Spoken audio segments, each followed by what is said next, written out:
absolutely wild as Vern Gagne's All-Star Wrestling goes coast to coast and continent to continent. The greatest wrestlers in the world. He may be an apprentice carpenter, but I guarantee you he is a seasoned ring veteran. I've been hit with bar stools, bar rags, barmaids. I'm talking to you. They're scared that Hulkamania's still running wild. Oh, yeah. I got a big fat wife and 9 kids at home, and I gotta feed them. And take a look at Jesse the Body in real life. Open your hand once, if you would. You want to see it? This is absolutely unbelievable. Totally, completely out of control. He's coming in over the top. Hey! Look out!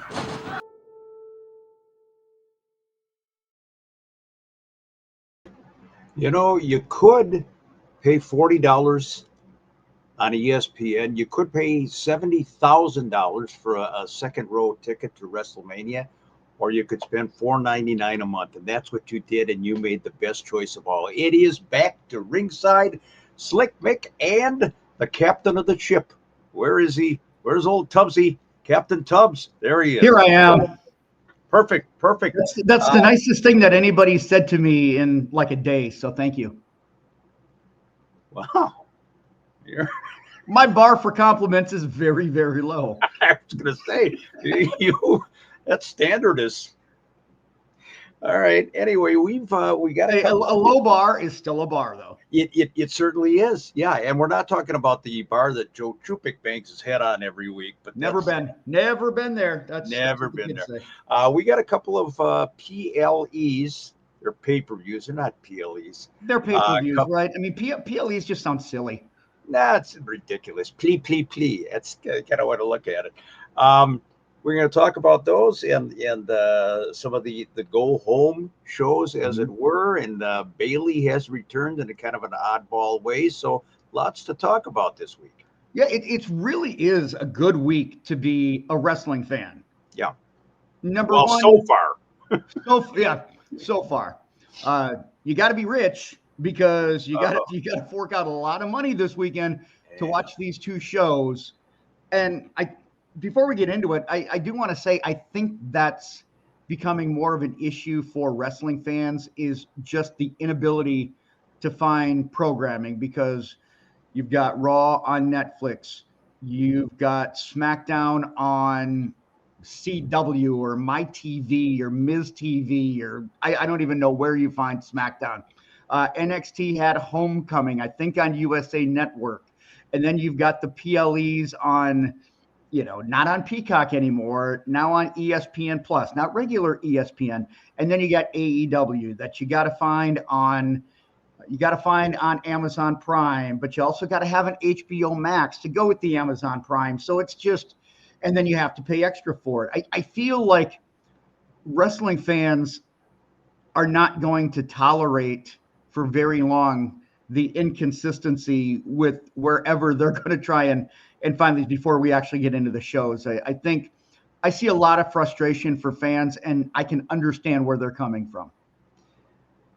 The two words, sports entertainment, were never more obvious and never more prevalent than they are now. Professional wrestling is dead. I mean, I hate to say it. And it's been dead for a while. It has morphed into something that isn't even anything that we recognize. No, not even close. And we'll talk about, some other stuff where WrestleMania is going in 2027 and all kinds of things. So yeah, good week. So you kick it off there, pal. You've got the topics and I got the BS, so we're ready to go. All right, let's get to it. First of all, how crazy is it that you've got two events coming up on Saturday? AEW All Out Toronto in the afternoon, which they moved up. I think that was a smart decision by Tony Khan to take the afternoon and allow a doubleheader for fans, funds, if you can afford it.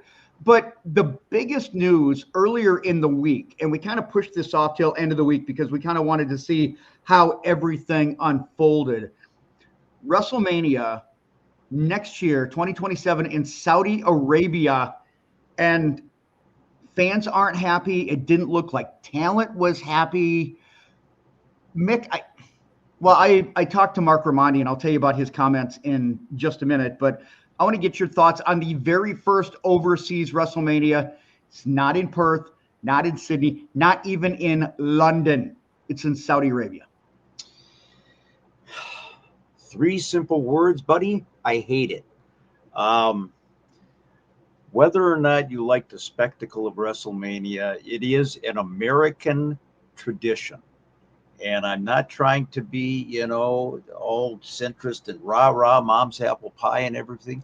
But what is this going to do to all the American wrestling fans who cannot possibly go to Saudi Arabia to watch this show? I believe this is what, WrestleMania 43 or 42? I think it's 42. Okay. All these 4 decades of WrestleManias here in the United States, which is like our Super Bowl of wrestling. Well, and they did have it in Toronto, but Toronto I feel is different though, because It is. Toronto, you're not talking overseas and all of the That's logistics and everything that you're talking about going way over there for it. That's absolutely right. And, Toronto's been, and Canada's a regular stop on the WWE tour anyway. Where Jack Tunney's from, former WWE president, correct? Yeah, Jack Tunney. That's right. That's absolutely right. And Edge and Christian, of course, and our buddy Ron Hutchison, and Second pose. On and on and on, and Beth Phoenix, and we got a whole slew of them. But my feeling on, I think it's just terrible. I do think it's a slap in the face, and it's so transparent. It is so obvious why this move is being made. It's not we're gonna give the fans in Saudi Arabia, they've been such wonderful fans, and we're gonna go over there and we're give them a treat. Come on. Everybody knows what this is all about. I think it was bad enough that WWE started raising the prices like through the roof for these PLEs or whatever, particularly WrestleMania. $70,000 for 2 days in the second row. Now you're going to move it to the other side of the world, and arguably a very dangerous part of the world. You're basically taking the American wrestling fans out. Now you've nailed the coffin. You started taking them out with the money, and now you're completely obliterating any possibility they can go at all. I hate it. We'll get to the pricing here next, because I do want to get into that. You're going to a country that has a significant amount of political unrest.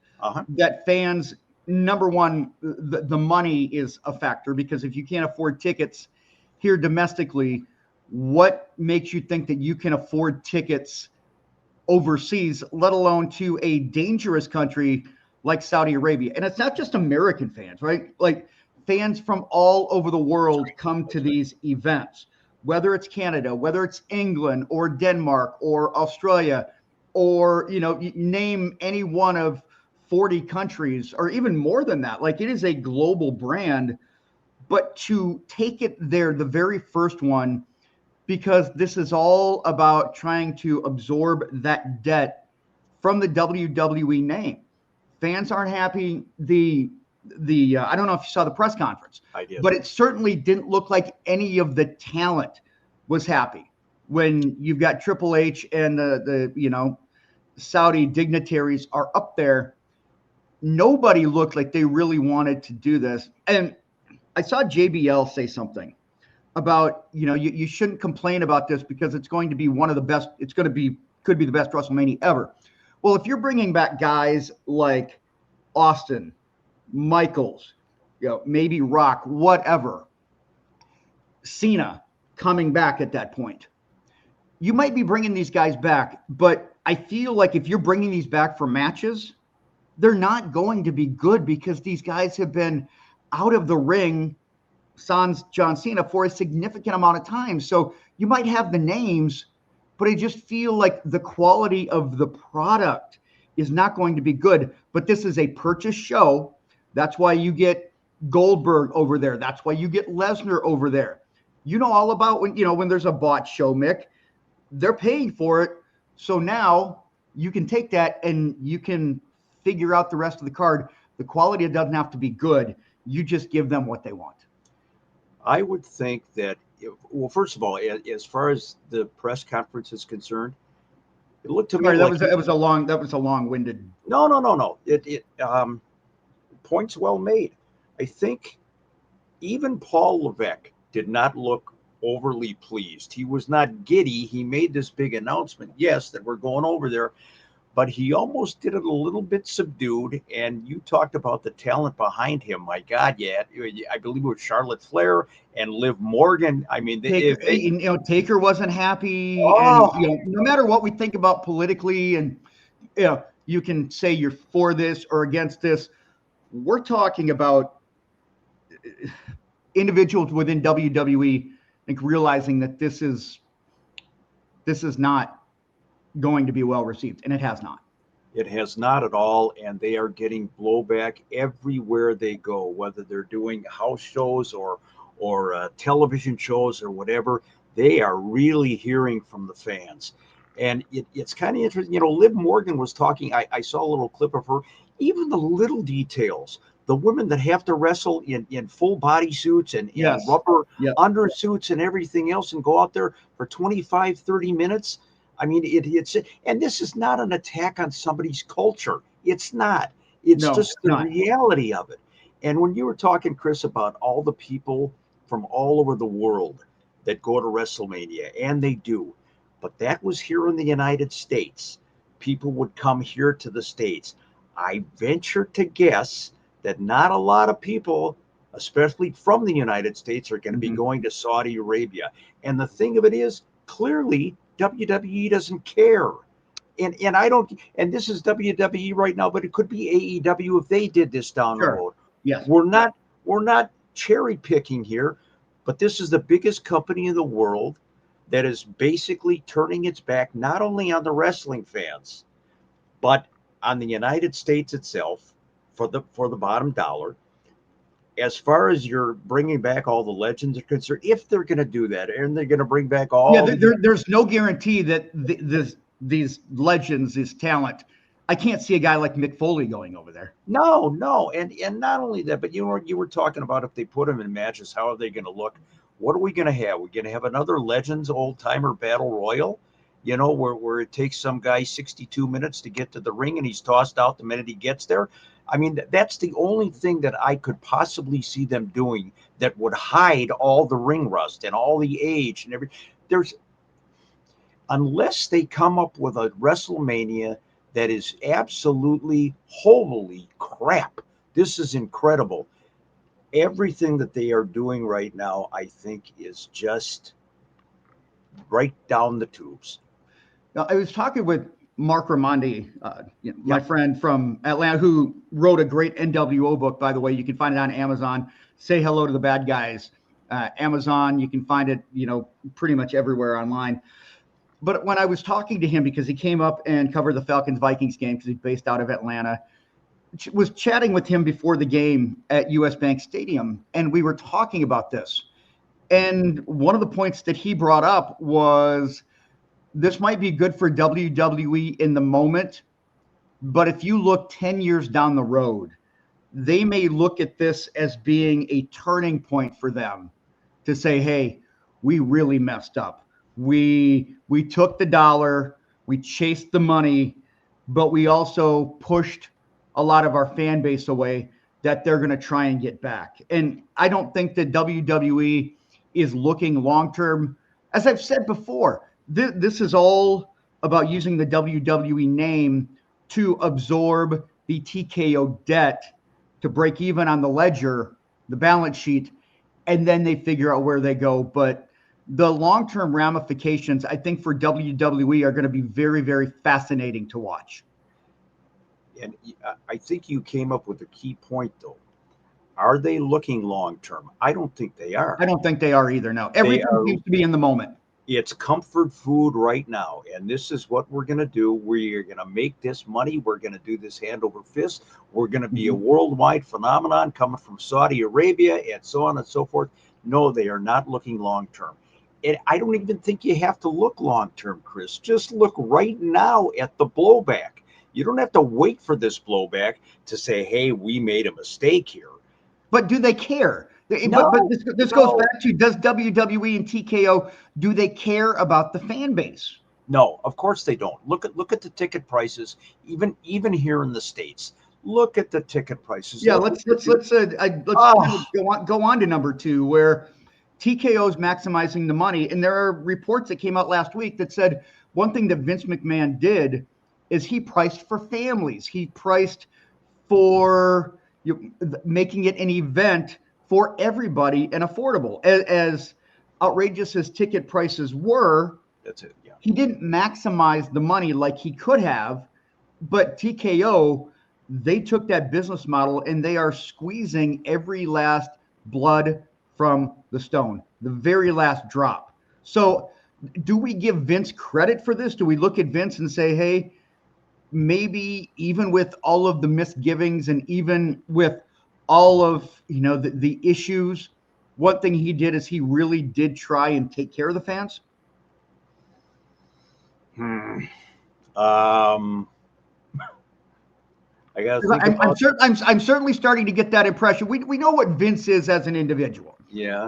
If we separate Vince the individual from Vince looking at the price structure and the price points and the pricing tiers, do we look at it and say Vince did the best thing for the fans? And I know it's hard to separate the two because we're just in a society where what we know about somebody can supersede what their business, what we feel about the business. I think we can. You don't necessarily want to look back in hindsight because something is terrible now and say, hey, the good old days. Was Vince McMahon doing it all fan-friendly-ish? I guess in comparison, he was. In comparison to the last couple of years when it's gone off the rails. But WWE's pricing structure was already starting to climb under Vince. Vince hasn't been gone that long. He's been gone a couple, 3 years, whatever it might be. So in comparison to what Vince was doing, or to what Saudi is doing in TKO, yeah, he looks like he's Santa Claus. I don't know that he was necessarily all that fan-friendly. Vince was about the dollar too. I mean, you're going all the way back to exposing the business, to save on the taxes. Save on the taxes from the athletic commission. And yeah. I mean, so do you look at Vince McMahon and really see anybody benevolent? No, but in comparison to this, and this is so transparent. That's the thing about it. And I think that's what wrestling fans are really pissed off about. Not only because they're being, ostracized and let out of the building like cattle, but they also know exactly what's going on here. They know that WWE doesn't care. You can talk about all the grandiose, you can get this ticket package and you can get a 10-minute meet and greet with Austin Theory for $27,000. I mean, I'm just throwing that out. Yeah, wrestling fans are smarter than what people realize. They, get a lot of credit for, or get a lot of grief for being the in your basement keyboard warrior, neck beard, don't shower, don't exercise, don't have a girlfriend, sit there and order pizza, body by pizza, #body by pizza.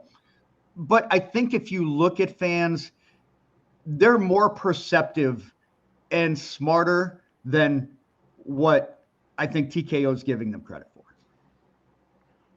The age of the internet, the age of social media, it's a double-edged sword because, one thing it does is it emboldens the keyboard warriors that you're talking about, but it also enlightens the ones that are paying attention.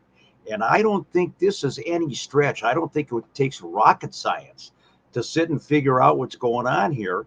And in so many ways, the wrestling fans, we don't care. We're not wrestling anymore. We're a production company. We're making money. And, if you Google WWE, it says production company, nothing to do with wrestling.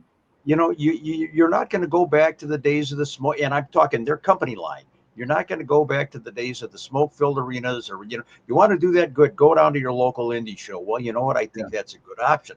I look at a guy like you, and, of course, we know how financially well off you are. But you went to a lot of WrestleManias. If you had the opportunity, I mean, would you say, oh, yeah, get me on that plane, get me to Saudi Arabia? You're thinking of life and limb here. let alone the cost and the talent not being happy. But again, bottom line is, do they care? And they're making that money.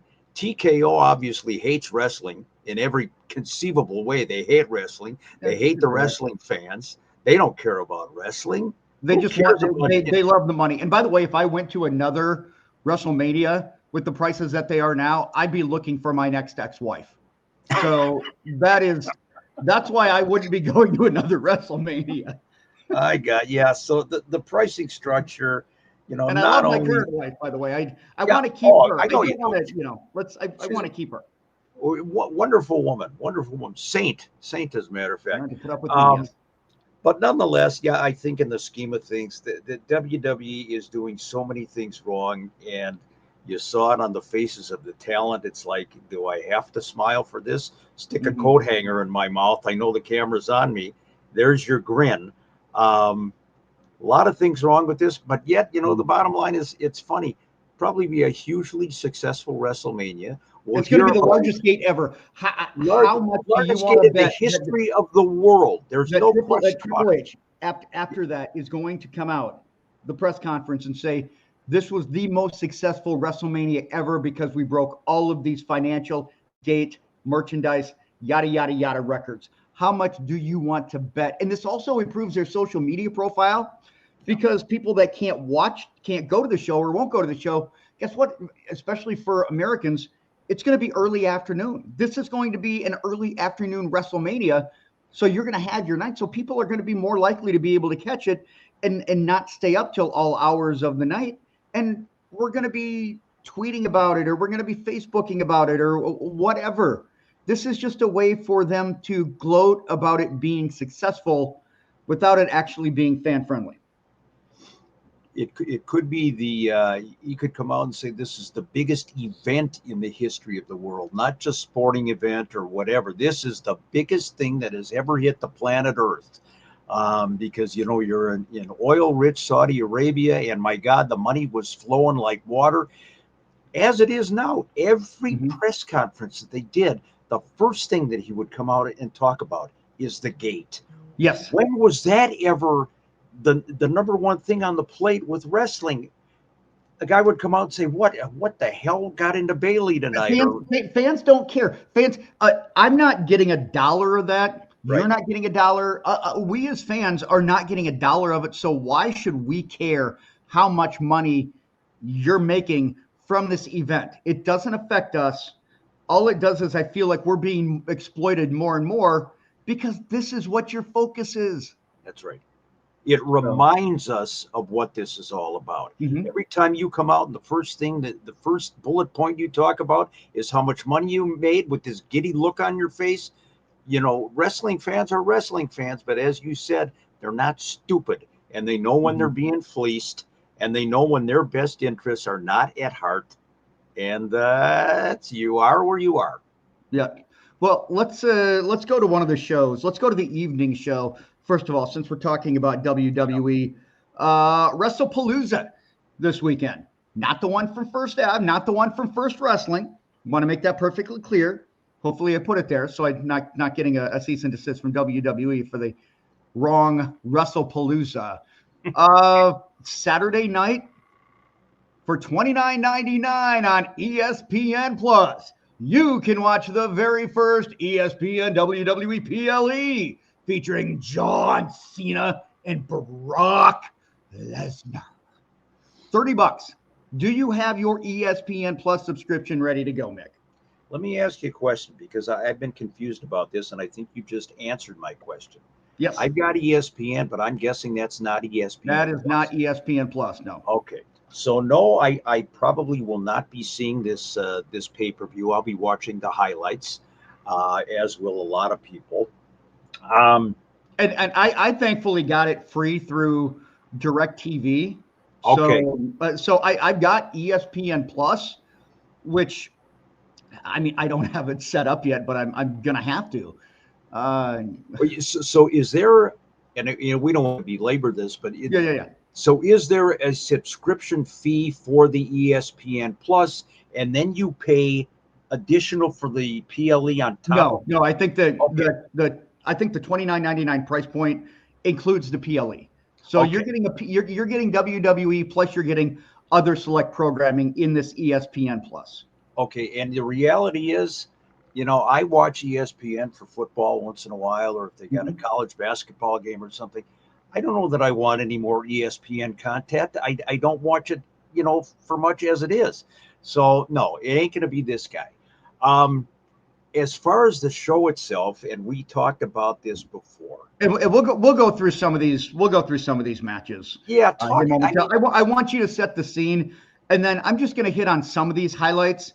Talk about the returns and kind of everything that's being set up, because I didn't get a chance to watch Raw. Obviously, SmackDown is tonight because we're recording this on a Friday morning. But kind of set it up in terms of what you saw from the go-home edition of the shows this week before we get into the actual card itself and hit some of the highlights. Okay. It would probably be easier if you gave me the matches, but having said that, okay, I can do that. I wasn't overly impressed with either go-home show. They weren't bad. I don't want to say that, but when you're coming into a head-to-head weekend like these two companies are, I would think you're going to throw everything at the wall that can possibly stick. And I've seen better shows from both companies, going into this weekend. But again, the first thing I want to talk about, Chris, before we get into more of the matches, is still the Lesnar-Cena situation. I don't think that they have done a lot to explain. And I talked about this last week.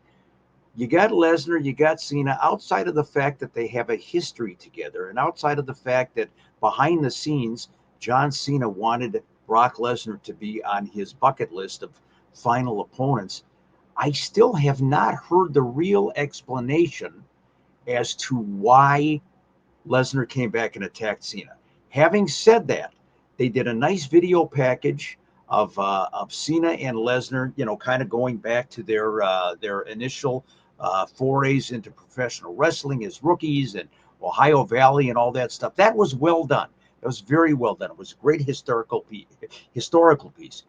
But again, why is Lesnar coming back? You and I, speculated there could have been a million ways to do this on last week's show. We talked about, hey, maybe Lesnar comes back and says, you know what, I'm the guy that ended the Undertaker streak, and I'm the guy that's going to put the final nail in the coffin of John Cena's wrestling career. They didn't do that. And so it's kind of flat. I mean, there's other matches that we will go through. The PLE, the first one on the ESPN, clearly you've got, arguably, outside of maybe The Rock, of the active wrestlers, you couldn't put two bigger stars together than John Cena and Brock Lesnar to debut on ESPN. But again, why? Cena's promo the other night was okay. He was kind of a happy-go-lucky John Cena. He was playing the crowd real well. But I didn't get the intensity of why he wants to get even with Brock Lesnar for F5ing him, a half a dozen times. I don't get it. I'm sure the match itself has marquee value as well as being on ESPN Plus for the first time. But I just don't get the backstory, the storyline. So,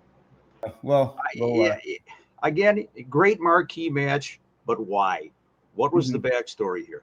And again, they put a video package together going back to the OVW days of Cena and Lesnar in their early years. And it was great, to follow them from beginning. WWE does a great job with their They did. The video package was tremendous for historical value. But again, I don't know that anything really set up this match other than Brock Lesnar attacks John Cena. I don't know has he ever explained it? I don't think so. I think people are going to remember this as the night, the feud where Brock Lesnar came into the ring and tore his pants. I think that's going to be kind of the highlight of what they remember. Not that Cena and Lesnar won't deliver. I think it will be about what you expect. If Cena does not go over, I would be very, very surprised. Well, I'm going to go the other way. I think it's going to be Lesnar. I think, No kidding. yeah, I don't think you bring back Brock Lesnar to just feed him to John Cena on Cena's retirement tour, because Lesnar could potentially be around a little bit more, which seems really, really weird to say. Yeah.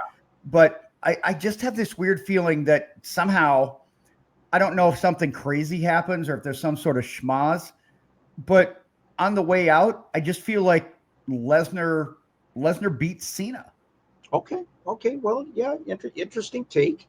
And I will say this, if that happens, it's a lot more intriguing than my theory that Lesnar is just going to be another pebble on the way to, Cena's final retirement, where he racks up all these guys that he's had a history with, and he beats them one by one, and then rides off into the sunset. So what else we got on the show that is worth mentioning? Well, we've got Drew and Cody for the championship. I don't see Cody losing this match. I wish they do more with Drew, because Drew McIntyre deserves more than what he's gotten.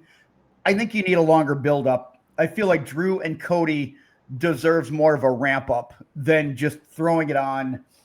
And I know it's WWE's first PLE, so it's, they're going to go out and deliver, like you said. But I just feel like this could have used a little bit more lead up to give Drew a serious shot to win this match. And I agree with you. I don't see any reason for Cody not to go over, and he's been gone. Now he came back, a lot of fanfare. Cody Rhodes is back, and if he's going to be the guy to take them into the future, and take the baton from John Cena, then he's got to go over. Sadly, it always seems to be Drew McIntyre that's putting these guys over, whether it's Sami Zayn or, CM Punk or whoever. McIntyre delivers these killer promos. He is about as believable as anybody on the roster. And I think fans genuinely want to see Drew. I think he's got a genuine groundswell of support. He does. And he's a great talent in the ring. And again, the believability of Drew McIntyre. He comes out as like a straight shooter. It's almost like Karrion Kross did in those shoot promos. But McIntyre's delivering this week after week after week. You sense an honesty and no nonsense about this guy. And talk about being a company player, not only carrying them through COVID, but every time they've asked him to do something, he steps up for a major feud and he loses. So conceivably that would happen again. And if it does, I hope they give something to Drew on the way out, where either he kicks the living crap out of Cody, leaves him laying, does something diabolical to keep him in the mix. The next one are the Usos versus the Breaker, the Bronze, I don't even know what they're called anymore. Bronson Reed and Braun Breaker. I'm just going to call them the Bronze. Usos versus the Bronze. Aren't they the Vision? Jimmy and Jay. I don't know. I don't know. Yeah, the Vision, I'm not the Visionary. Sure. I'm not sure. Usos, a little bit of tension. This has kind of been something we've seen on and off for the last couple of years. Now they've incorporated LA Knight into it. People are like, well, did Jay turn bad? And then, LA Knight get his comeuppance. I can see LA Knight coming in and somehow getting involved in this, or maybe even in the next match. But I have to say, I think the heels go over and something happens with Jimmy and Jay. I just don't know what. I think the heels are going to go over. They've been pushing the Braun brothers to the moon. So I don't think there's any reason for the Usos to get over unless they're going to reignite the whole Uso tag team thing. And I don't think they are. I have a funny feeling that Jay may turn on Jimmy. And all of a sudden Paul Heyman has recruited him once again, to be a part of this faction. I don't know. Am I excited? Does that mean no more yeeting, though? I mean, fans love to yeet. Yeah, they do, but yeet or no yeet? Sounds like no yeet. I would say maybe yeet has run its course. But again, if it's still a moneymaker and he's still selling T-shirts, I guess, that could, figure in the finish of the match. Am I overly excited about this? It'll be interesting to see what they do, but I don't know that would be enough to get me to plunk down $30. Yeah. And then you've got the mixed tag, CM Punk, AJ Lee, Becky Lynch, Seth Rollins. I got to admit, I'm not as invested. The Punk Rollins thing, you talk about something that I feel has run its course. I felt the same way about Punk and Drew McIntyre at the end. This thing, I feel like they're just finding ways to drag this out. And I have lost all interest in this. It was great. Like AJ Lee's return gave me goosebumps because I think they did it perfect. Now, Becky being afraid of somebody that's half her size, I didn't buy the believability in that. But this is one match. Maybe I'm in the minority. I just kind of shrug my shoulders and say, okay. I mean, regardless, where do you go after this? I think it's going to be entertaining, and I have a little bit of interest in this. What's interesting about it is, and again, Becky being afraid of AJ Lee, Becky's supposed to be the man. She's not supposed to be afraid of anybody, let alone AJ Lee. Although she put it over, she put the fear over, if you want to suspend that disbelief. She did really good. I mean, Becky did exactly what she was supposed to. I just couldn't buy into it. Punk and Rollins are they're the background music for this now. You talk about whether or not they've run their course. I think if you look at it, what wrestling fans are looking at right now is not Punk and Rollins. They've seen that, and they've seen it, and they've seen it. Now they want to see what Becky and AJ are going to bring to the table. My guess is, where does this spawn? I would think Becky Lynch and AJ Lee have a series of matches after this. But I agree with you, the Punk and Rollins luster, there's just something about the way they elongate these feuds. And it's interesting because back in the day, yeah, you like a slow build up, but it's like, okay, you've already had your build up and you've had your matches already. Yes. And now you're continuing to go on with this feud. Okay, you take another look at it. Is there real life animosity between Punk and Rollins, or are they just doing a good job of getting over the fact that they don't like each other?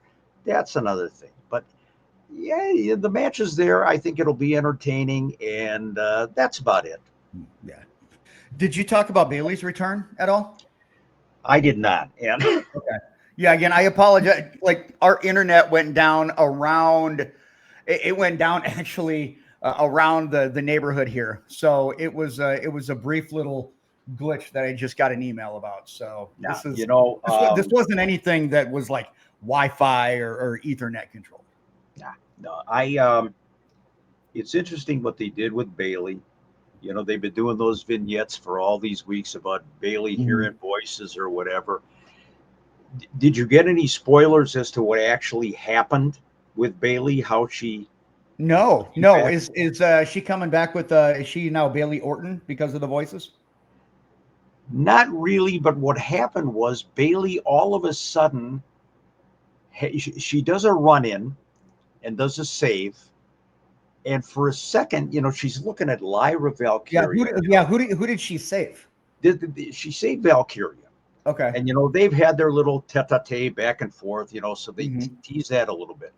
But then all of a sudden, Bayley, something happens, and Bayley jumps out of the ring all giddy, like she's euphoric, and starts hugging Joe Tessitore at ringside, and then Corey Graves, and she's running around hugging the fans, and she's dancing. It's like the hugger has returned.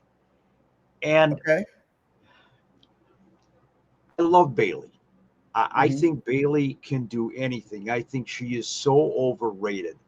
Underrated. But I've always had a problem, no matter how good they've delivered it, with the hocus pocus in wrestling, whether it's Alexa Bliss or Liv Morgan or anybody who's hypnotized by somebody or anybody who has Papa Shango and the Ultimate Warrior on your hat. yeah yeah There's a reason we came up to this angle. yeah I love Bailey. I love the Bailey character. I think my favorite of all has been Ding Dong Hello. I love that Bailey. Where they're going to go with this, I don't know. If I would think that she's going to have this momentary transformation into the hugger, and then she's going to snap again. That this is all a setup to her snapping again. So it's intriguing, but again, wrestling is hard to believe anyway on its best day. And when you start doing voodoo, and isn't it amazing? You can have a vignette, you can have somebody sitting in the back in the dark, and you are seeing their thoughts. Yeah. You are seeing what they're thinking in their head. Credibility. Okay. That little thought bubble up there. Yeah, the thought bubble. Just got a picture of her hugging people. Yeah. It's just great.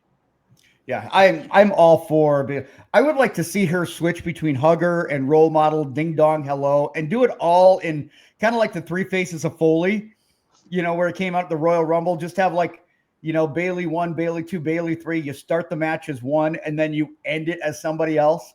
Yeah, she could go through that revolving door in one match. She could.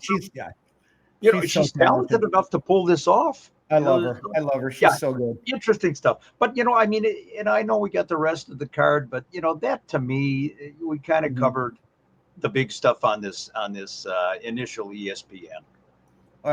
Let's go to AEW All Out, and I got the cards thanks to Brandon Dack, because I asked him to send me both of these. The opening match is probably the main event for me, is one of them. Adam Copeland, Christian Cage versus FTR, and they have Stokely Hathaway in their corner. There's just something about the reunion of Cope and Cage in Toronto that I feel is just going to blow the roof off the place. And I feel like it's going to be so hard to follow. If you're going to start out really, really hot, that's great. But I do not want to be the next match that is going to follow them. I don't want to be any other match that's going to follow them. I agree with you. I would have, this would have been the main event on my show, especially in Toronto. I mean, read the room. Know where you're at. I know you've got the Kyle Fletcher, Adam Page. I would have rather made the championship match the opening match, and this the main event. Anything that follows them is just going to, because they're going to tear the house down. There's no question. Even the initial pop of those two guys coming out together. They did do a little, they had all four in the ring on AEW the other night. They had the face-to-face, the talk-off, if you will. So they teased a little bit, Copeland says, the team of Cope and Cage, and then Christian grabs the mic and says it's Cage and Cope, so you get that little bit of tension there. Is he still going to turn on Adam at this point? I don't think he is. No, I don't think so either. They go over, right? Like the faces go over, and absolutely. This is a feel good moment for Toronto. Yeah, I mean, anything else would be just really a dumb move. I can't wait to see the pop that these guys get when they come back out in Toronto. And it wouldn't. I think it's going to be the biggest pop of anybody on any show the entire weekend. I agree with you. And wouldn't it be nice if they did the 5-second pose just for old time's sake? Which, by the way, they keep their thumbs in thanks to Ron Hutchinson, which I thought was really cool. Oh, if they do that for the benefit of those with flash photography, I will stand up in my living room and be like, can you just imagine? The other thing is, we're going to see Ron Hutchinson on the show. Oh God, please, in the audience. And have you talked to him about it? I have not, but I'm looking forward, because Ron is going to get his roses on this show. He needs to be involved too. What if he's got a ringside seat and he's actually part of the show? It depends on how much Ron wants to do. You know, we saw him a little bit, or I saw him a little bit in Waterloo, getting a little bit involved with some stuff. But I don't know if Ron wants to get physically. I'm gonna say, well, and I mean, just to be Ron doesn't strike me as the sort of guy that wants to. And for those that don't know, Ron Hutchison is the trainer of Adam Copeland and Jay Russo. I almost said Uso because I got Usos on the mind. Edge and Christian, who we had him on the show about a month back. For those that maybe haven't heard, great guest. Saw him in you saw him in Waterloo. I'm looking forward to seeing him next year. Trained both these guys, very, very well known and respected in Toronto. So just want to set the stage for those that might not know who Ron is. I think he has to somehow be involved, maybe even just not really all that much physically. He might, and Ron, I kind of watch his Facebook posts, and Ron has been, he's excited about being there, but Ron is unusually tight-lipped this time around. So maybe to give Ron a little bit of the rub, but I'm really looking forward to Adam and Jay getting back together again. And it's interesting.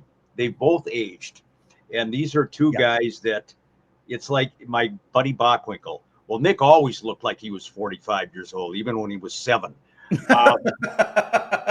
But, they've aged. So when you see them in the ring and they've got the scars and the wrinkles and Jay with the beard, so they look like the grizzled old veterans that they are. But there's something magical about Edge and Christian getting back in the ring together. And I think that is going to be the show stealer. So let's keep going. If there's anything else of note. Yeah, I am just quickly, the MJF Mark Briscoe thumbtacks match. This doesn't seem a match that MJF has to have. I mean, no disrespect to Mark Briscoe. I'm glad that Mark Briscoe has a regular job. I know that the Briscoes said some questionable things when they were younger, and they came back and apologize. The Briscoes never got their flowers outside of Ring of Honor when they were together, and that just it made me sad. I appreciate Mark Briscoe having this platform. I just don't think that this is a match that MJF has to have. Something like, I feel like MJF, if it makes sense, is above a thumbtacks match. I agree with you. Now, having said that, and giving Mark Briscoe his flowers, would there be a reason to put Mark Briscoe over in this match? Probably not. I think you're going to have your high impact, oh my God, he's got tacks coming out of his rear end, kind of a match, and they'll be all over the place and, probably juice and what have you. But I don't see any reason that MJF should not go over. Give Mark his shine, let him look terrific, beat the crap out of MJF, but it makes no sense for MJF to lose. Yeah, let's go to the 4-way for the women's title. Thekla, Chris Statlander, Jamie Hayter, and Timeless Toni Storm. I know some people are bothered by Toni Storm's, her sexuality in the promos. I don't have a problem with it because I understand it's all part of the gimmick, all part of the character. I don't think this is a match that Toni Storm loses, because I just don't. I think you continue to ride the Toni Storm character as much as you can. And as for the promos, the promos are fine. The promos are one of the highlights of the show. She has them written for her, and she goes out and delivers. And she, again, is one of the best things going in all of wrestling right now. She's magnificent, and I think she just said that she signed, I think, a 5-year deal to stay with AEW. She says that AEW is her home for good. This is it. She's not going anywhere else, and good for her, because WWE certainly dropped the ball with her. Really dropped the ball with her. Although what she's become is, I think, beyond what anybody thought she could do. She was talented, yes, but my God, it's like what they gave Kurt Hennig, the Mr. Perfect character. They gave her Timeless Toni Storm, and she has run with that ball. To me, she's the reason that I watch AEW religiously right now. I wait for Toni Storm to come out. My only concern is I hope that they don't oversaturate and overdo Tony Storm, because I think in some sense, WWE is starting to do that with Rhea Ripley. I think you've got to, pull back a little bit. Don't bring her out there every 5 minutes. I think in small doses. Less is more. Less is more. Absolutely. Yeah. I think she'll probably go over.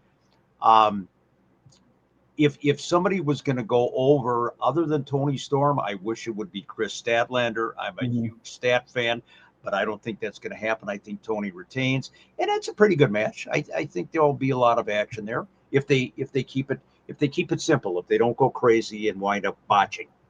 The more that you're talking about, the more I'm kind of maybe of the belief that they do have to maybe take the title off of Tony and kind of take her off of TV for a little bit, so she doesn't get oversaturated.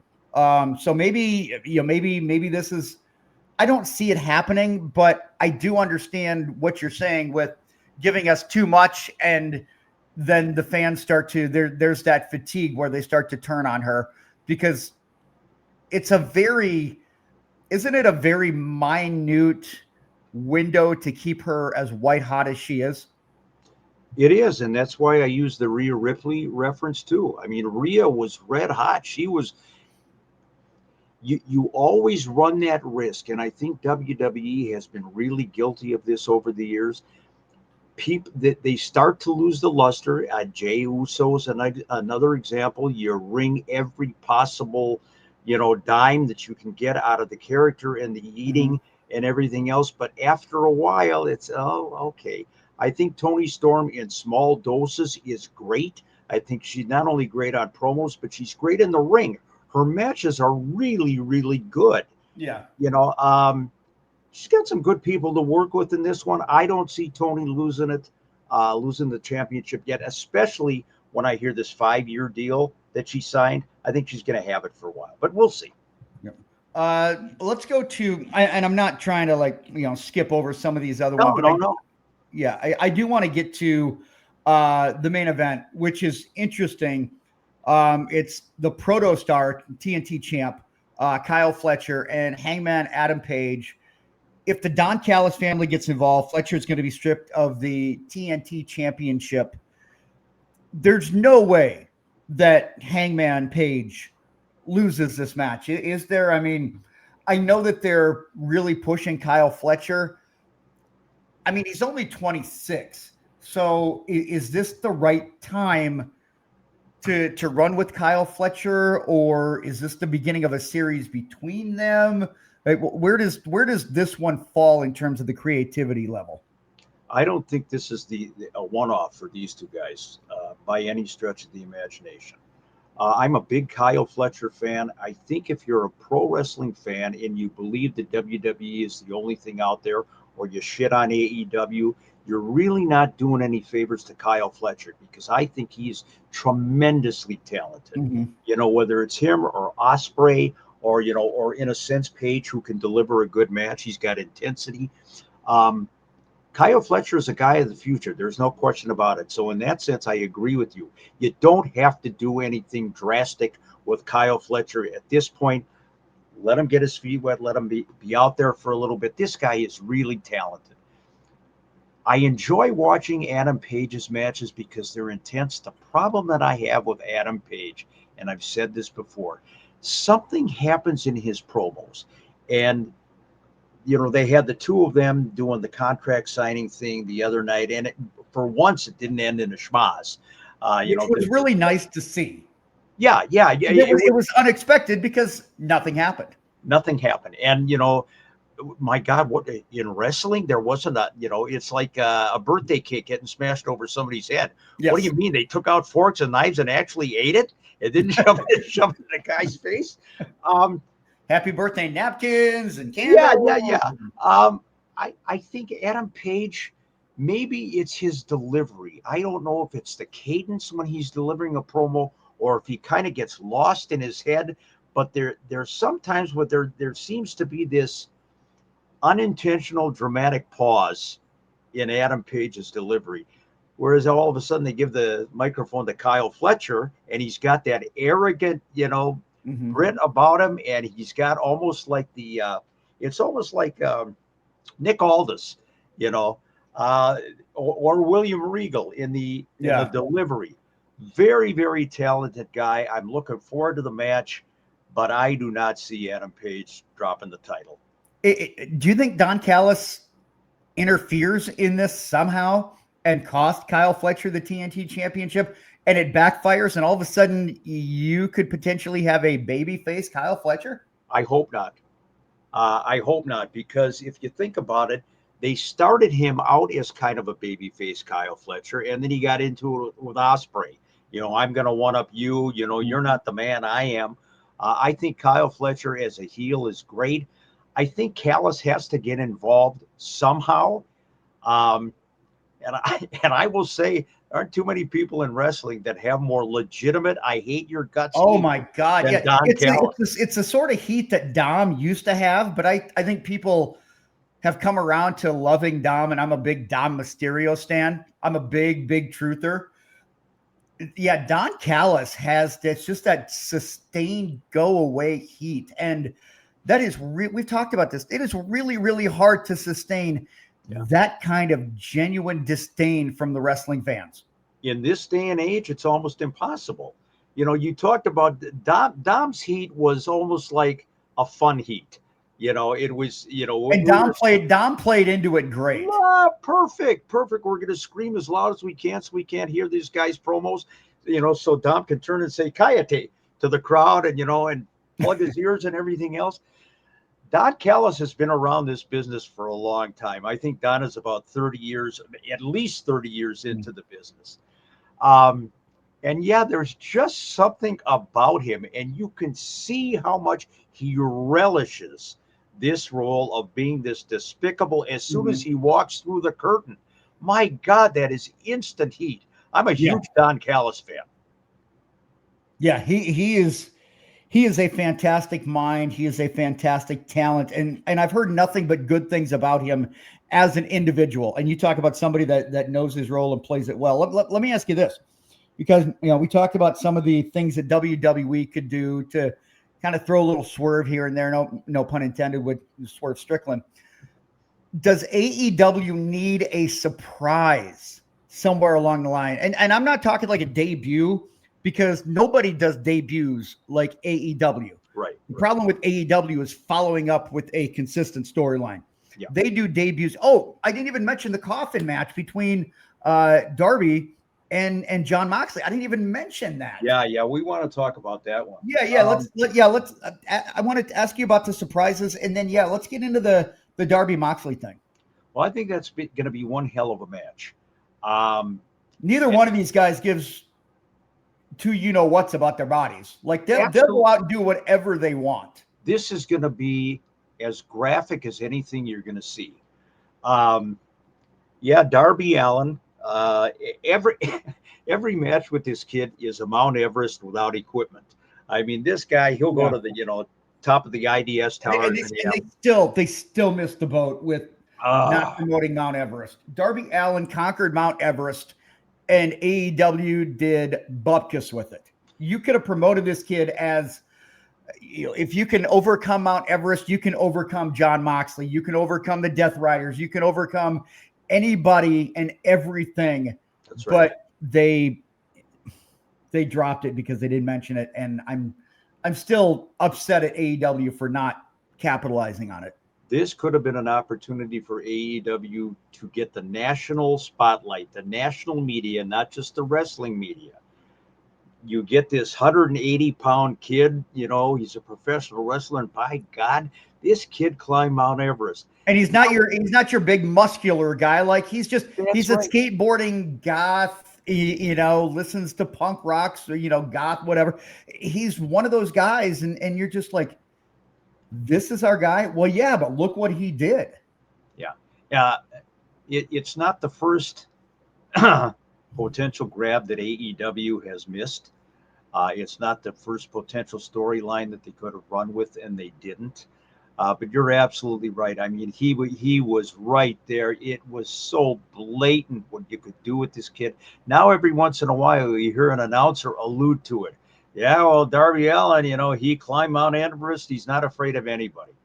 Mm-hmm. Yeah, okay. Well, that's Yeah. not quite. I don't know who goes over in this match, but I will say, I'm guessing if you're squeamish and you think that that John Moxley has had brutal matches before with tacks and nails and hammer guns and whatever else, I think they're going to outdo it this time. Yeah, I think so too, because both of these guys are going to want to go to a level that I don't think we've seen since ECW. They'll be talking about this one for a while. Yeah, we have. Before we get off of this, I know that you wanted to mention Tony Schiavone's comments. This is very interesting because, and I don't know how recently he taped this. I'm guessing probably within the last few days. Are you familiar with what he said, or is this going to be kind of? Yeah, I'm vaguely familiar with just talking about booking a card and how he kind of criticized people that were criticizing how this thing is coming together. Yeah. Tony Schiavone's an interesting character, and certainly he was towing the company line. People complaining because the card does not have your Will Ospreays and your Swerve Stricklands on the show. So Schiavone was basically, yeah, exactly. But that's what I'm saying. I mean, they're not on the show. So did you do the best you could to put together a stellar card without a Will Ospreay, without a Swerve Strickland? And I think Schiavone and AEW were getting feedback from fans like, well, if you don't have these guys, couldn't you put something better together than this? Because I could have, I think they did all right. I think when you look at the tag team match, the Darby Allin match, the Hangman Page match, that the triple threat, match with Takeshita and Okada. Oh, they did absolutely the best they could, and I think first of all, it shortchanged the talent that they have, and I think that kind of rankled Tony a little bit. Is focus on these guys that are out there. Yeah. The other thing is, I mean, he was really ticked off, and basically he told the fans, "You book a better card. You take these 14 or 16 guys or whatever. You book a better card. I challenge you to do it. Mm-hmm. And by the way, while you're at it, you can go F yourself," which is kind of interesting. But when I met Tony Schiavone, I met Tony Schiavone in Waterloo, and I said to him, and this is a year ago, whatever, I said, "Tony, I think you're doing your best work right now. I mean, you seem to be really enthused about this." And then I mentioned the critics of AEW, and Tony's response was exactly the same a year plus ago. Mm-hmm. He said they can go F themselves. So he's taken this personally. Company line or not. Yeah, there are people that will criticize AEW. They can do no right in some people's eyes. And that's the tribalism that we have with wrestling fans. It's team WWE or your team AEW. Why can't you just be team professional wrestling? And as for, Swerve not being on it, sometimes you just got to give time off. Yeah. I mean, Swerve has been he's been a trooper for them for as long as I can remember. And I think the guy has earned the right to take a little bit of time off to say, you know what, I'm not going to be on this big show. And that's okay. I mean, WWE is not going to put everybody on, LA Knight's not on WrestlePalooza. I mean, are we not going to talk about Sami Zayn's not on WrestlePalooza? I mean, are not going to talk about that? Like, it's just kind of silly how you can criticize one but not the other. And I have no problem with Tony Schiavone, because after a while you can only take so much when people continue to criticize your product unfairly. I think Tony Schiavone and Jim Ross are similar in that sense. I think Jim every once in a while will speak up. He's had about enough of the critics, and it's one thing to be criticized, but it's another thing just to make it personal. And I feel like the criticisms of AEW go beyond really meaning well about the product, and it's more of a personal shot at everybody who is involved in it. I wonder if it's not going to get to the point where all these AEW critics, now they're looking at WWE doing all this moving WrestleMania and everything else and pricing themselves out. Are these same AEW fans going to suddenly turn on have enough sense to suddenly turn on WWE because they're being fleeced, and all of a sudden AEW looks like the pot of gold at the end of the rainbow? It's wrestling fans. They're going to continue to sit by the keyboard and complain about everything. Whether there's anything to complain about or not, they are going to make a gaping wound out of a mosquito bite, just nitpicking to see what they can come up with. I think all things considered, AEW has come up with a great card. They've come up with some great pay-per-views. They've come up with some pay-per-views that really are stellar if you could just get them out there and quit focusing on the damn Dynamite Collision ratings with a ha, they played to an empty arena again. Good God, get your head out of the sand. AEW PLEs are a better in-ring product than WWE PLEs. I think the weekly show, you can say, is better from WWE's perspective, but I will say I feel like the big events AEW puts on a better product than WWE. I agree with that, and I agree with you on the assessment of the weekly product, if nothing else than from a production standpoint. Still AEW, a lot of times you can't hear what the guys are saying. The microphones are off. Something goes wrong where they're picture in picture, they come back too early. There's always seemed to be a little production glitch with AEW where you can all of a sudden say, they're not quite at the level that WWE is right now. Yeah, week to week, the WWE product is slick on television. It's a production product. It's a multi-million-dollar every time out product. But the pay-per-views, I think, are something else altogether. Yeah. So we'll wait and see. And we'll, next week we'll be back here and we'll be discussing what happened on both of these shows. Yep. Let's go to what about, is it This Week in History? Or yeah, let's go to This Week in History. This Week in History. Let's do it. All right, Mick. Bring that up. Oh, here we go. 50 years, wrestling fans. 50 years ago. God, that kills me to say that. September 13, 1975 at the St. Paul Civic Center. And I want you to listen to this card. And I'm not denigrating the little people. There was a midget match on this card. I was 6 months old at that point. So I was also a little person. Yep. Well, yeah, but you thank God you didn't get into the tights and, climb into the ring with the likes of you don't want me in the tights right. Yeah, you don't want me in the tights right now. Gangway, ladies and gentlemen, we're going to have a fabric explosion. This is a great card. Besides the midgets, Nick Bockwinkel and Bobby Heenan teamed up to defeat by disqualification Vern and Greg Gagne. What a main event that is. Yeah, that is. And this is, it's interesting because if you look at the date, Chris, this is just under 2 months from the point where Nick took the championship from Vern, which was in November of 75. So you've got this tag match, Bockwinkel and Heenan against Vern. Did they kind of mix and match, kind of Bockwinkel and Vern and kind of start to build up to that in the anticipation of Nick taking it from Vern?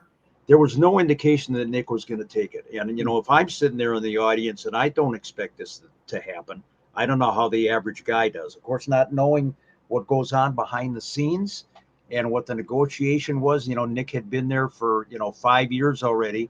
So it was about time. But you've got the two. You got the Bockwinkel Vern Gagne feud, and then you've got Bobby Heenan and Greg Gagne in their own feud with the Weasel Suit matches or whatever. Great main event, great tag match. Also on the card, you got Pampero Firpo going to a double disqualification with Baron von Raschke. And who's the baby face in that match? It was Pampero Firpo. Baron was still a heel at the time. Their matches weren't great. It was a battle of the claw holds. Baron with his German brain claw, and Pompero with his version of the claw that he called El Garfio. Garfield?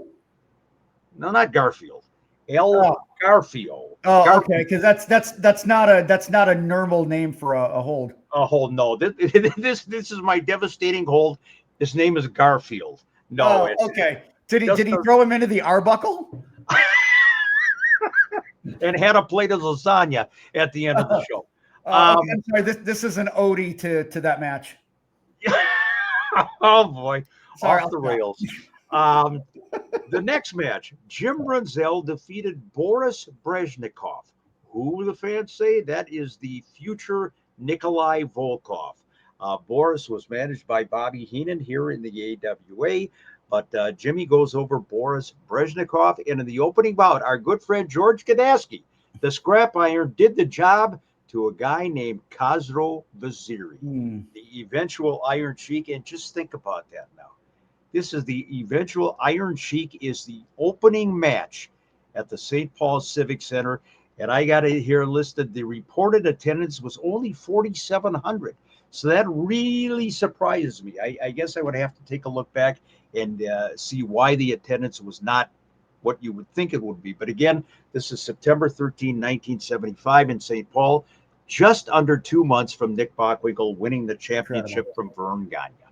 Incredible. You want to go to, let's go to some trivia here before we do our Ringside of the Week. That'll work. The trivia that I asked you folks, get her up here on the screen. Where am I? There we go. I asked you, who was Les Ruffin, Ruffin, in terms of history in the AWA? This is interesting. When the AWA first started getting into operation and it was still the American Wrestling Alliance, Les Ruffin was the figurehead AWA president. He was the early Stanley Blackburn.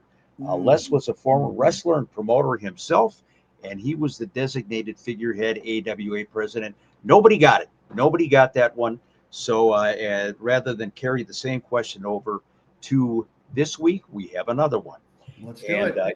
If you know the answer, send it to me via email to slicksnr@gmail.com. That's how you do it. And if you are the first and foremost, we're going to get you some wrestling memorabilia. Let's see if we got a winner this week. If you're a wrestling historian of any note or you want to Google, you're going to get this one. Prior to Bob Luce in Chicago, who was the nationally known promoter in Chicago before Luce took over? And this guy put together some of the biggest matches in wrestling history. Who was the Chicago promoter? If you know the answer, give it to me and I will give it to you. There we go. Slick Mick, or Slick SNR, rather. Slick SNR, it's on the screen there, at gmail.com. All right, let's go. Yep, let's go to our pinfall, our Ringsider of the week, and that is Paul Kulchin. Hopefully I said your name there correctly, Paul. And if I didn't, just go ahead and let me know. Hometown is Port Washington, Wisconsin, now in Waverly, Iowa. Said that he started watching wrestling when he was about 4 or 5, but got hooked by 1983. He said his grandfather would watch it on Sundays, and he'd be with him watching the AWA with him. So, Mick, that's a guy after your own heart. Absolutely. Favorite wrestler, he said it was too hard, as it would be like choosing your favorite child. He's a big fan of whether it's talker, ring technicians, or even enhancement talent. I can understand that because everybody's got a different skill set. And as they said, those enhancement guys, they're the carpenters of the ring. So everybody's got a different skill set. And just because you're good in one area, but maybe a little weaker in another, that doesn't diminish your ability to contribute in the wrestling business. You know what I love about his answer? He's a wrestling fan. Yes. Not a wrestling critic. He appreciates the business, the sport of wrestling. Yeah. Did not like Tom Zenk when he was the Z-Man in WCW. That along with Mr. JL, brilliant marketing by WCW. and Giant Baba in the late 80s and 90s should not have been in the ring. You could say that maybe even Baba shouldn't have been in the ring a few years before that. I would say yes. Wrestle Rock 86, he definitely should not have been in the ring. Interesting. I love listening to this. I mean, and I know you're going to talk more about him, but this guy's got good insight into the business. Yeah. Likes various promotion. From time to time, will watch anything. And he's drawn to wrestling from the 70s to the late 90s. Said obviously the AWA was the first. He's enjoyed the rest of the territories as well. WWF, WCW, Smoky Mountain Wrestling, which I think was tremendous in, excuse me, in its little run by Jim Cornette. Mid-Atlantic was great. Mid-South, World Class, Florida, Georgia, St. Louis. Wrestling at the Chase, Memphis, Southeastern, All Japan, New Japan, ECW. So basically, we say wrestling is best when it's like a buffet. There's a little something for everybody. He's having every dish at the buffet. And you know what? I kind of dig it. I really, really dig it, because if you look at everything that's a little bit different, you can find enjoyment in everything if you really want. He's not only enjoying the buffet, he's going back for seconds, thirds, fourths, and fifths and dessert. It's interesting. I listened to that list and all the alphabet that you were talking. I was listening for the AWF Warriors of Wrestling, the round system. Oh yeah, I don't think that I had enough characters to put that on. So forgive me. Forgive me if I didn't take creative liberties and decide to put that on. Paul, I like you too. I like you too much to burden you with being a fan of the AWF. Okay. He said, some podcasts like ours have him rewatching certain parts of classic wrestling.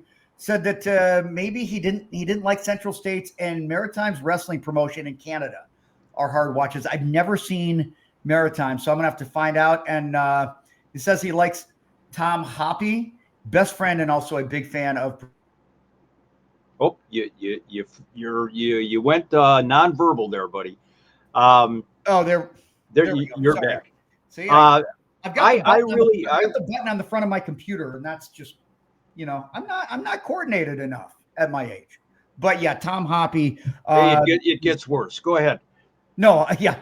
He said Tom Hoppe is a longtime wrestling friend of his and also enjoys it. So hopefully I said Tom's name right. If I didn't, let me know, Paul, and I will make a correction. I love hearing about these Ringsiders of the weekend. I know you're going to implore them once again, and I don't know why more people aren't taking advantage of it. My God, when they were on S, maybe it's because they don't have the TV camera in front of them. On SNR, they have the spotlight, they had the, eighth highest rated television show in the Twin Cities at the 10 p.m. time slot most Saturday nights. Hey, it's top 10. I'm telling you, this was an HBO and everything else was in its infancy, and we cracked the top 10. But again, great letter. And Chris, tell them how to do this. Implore them. We want to put them over. Yes, if you want to be a pinfall member and you have not received or have not filled out a template to be featured as Ringsider of the Week, email me personally. This is not the unleashed email that we give to the general public. This is a direct line to me, chris.sportscaster@gmail.com. That is my personal email. That is the one that I get spammed from so many different. So if you want to join the junk mail and the trash folder and the spam, then by all means, chris.sportscaster@gmail.com. I will send you the template for Ringsider of the Week. I have a couple that I'm going to get to in the next couple of weeks, but we're always looking for more.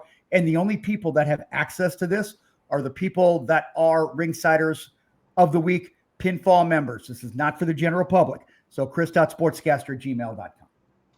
It's interesting. When I was over at your house for the pay-per-view not that long ago, and you put those great steaks on the grill, you had your computer open, and it must have been your spam file. But it was like from honeypie.net. And then I just saw, hey, big guy. And then I looked away. So I'm just kind of wondering, what kind of emails you're getting. Well, people really, they call me Rod Irons. And ladies drink free at Honeybees on Tuesday night.